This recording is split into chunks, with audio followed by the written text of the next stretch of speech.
There's a very important question about the kind of universe that we live in. We've often cast ourselves in a role which puts us in a false and uncomfortable position of trying to control the future. Of course, we plan things, we build things, we invest. But what's, I think, striking about all of this is that it can never be really what we thought when we started. Because we live in a universe that is continuously producing novelty, that is characterized by change, the only certainty is the uncertainty of difference and change. My name is Riel Miller, and I work with people to think about the future. I've been doing that for around 40 years now, trying to explore what's in our imagination and understand the implications of what we imagine.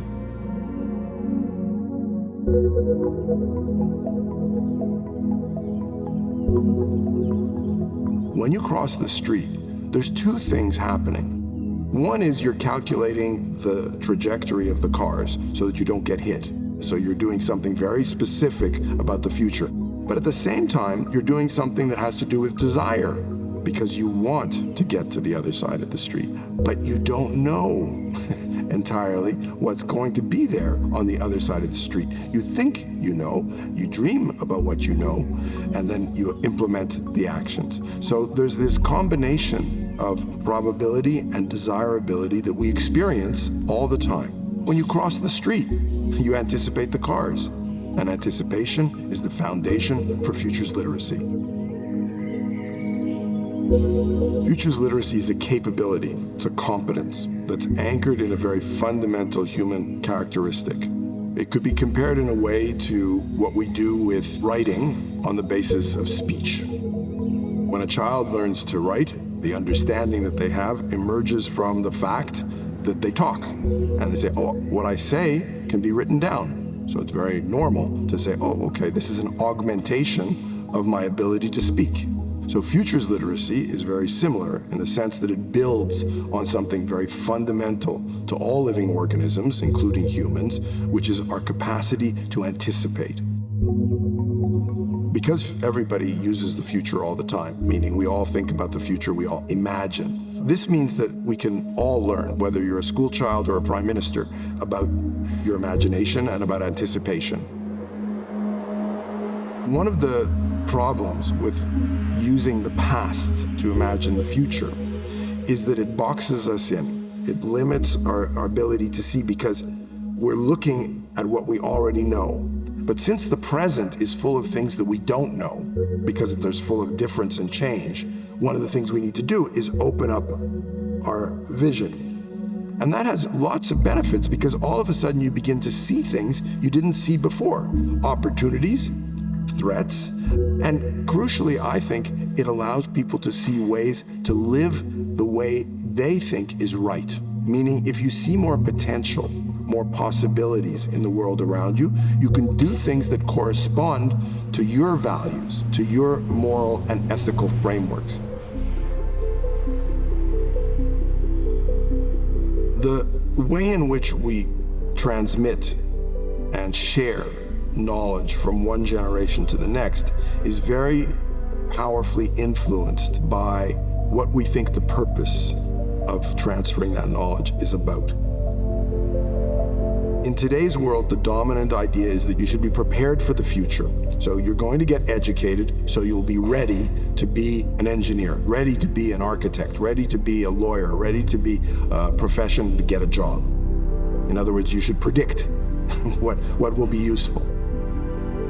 And so we have an education system today which says we know what you need to know, and you need to do very well on the test so you can get into high status schools and universities, and therefore you will have a good future. This way of learning is a way of learning where the teacher knows the answers and where the reason for learning is because you want to predict the future. I think this is catastrophic for learning. And in fact, I think the current education system is very ineffective from the point of view of learning, but very effective in proving that you can follow the rules, listen to the teacher, perform to the test, and show up on time. From the point of view of enhancing the richness of the learning experience that is life, we need to take a very different approach to the relationship that we call education, which I would just call the transfer of knowledge and the sharing of knowledge in life.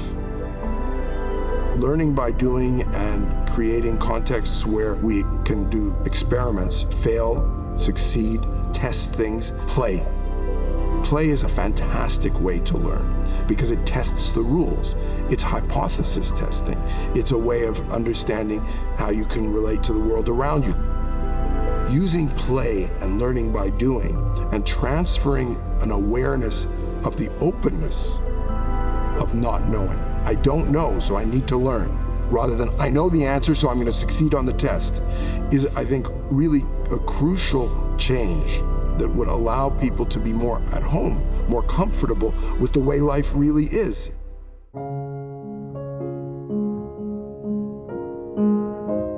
We are inheritors in today's world, largely, of a very dominant culture that's the culture of industry.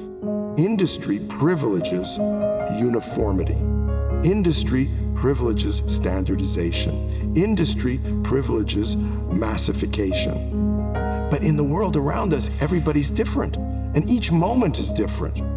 We live in time-space, and time-space is changing, so it's never the same. So if we cannot become comfortable with difference and change, and crucially, not knowing, as opposed to being certain, I know for certain that this will happen, that's a recipe for being frightened. That's a recipe for being disappointed. Change is happening all the time. Intentional, some of it, but most of it's unintentional. Being more comfortable with that allows us to design policies which are more resilient. Why? Because they actually embrace diversity. If we build up our understanding of the beauty of novelty, the beauty of difference, the inspiration that comes from diversity, then we can see uncertainty, not knowing, and not controlling the future as a resource, as the rich, fertile source of inspiration and learning. And the crucial thing here is humans enjoy learning. So this is really a recipe for being at home in our universe and taking advantage of the fact that this is a learning universe.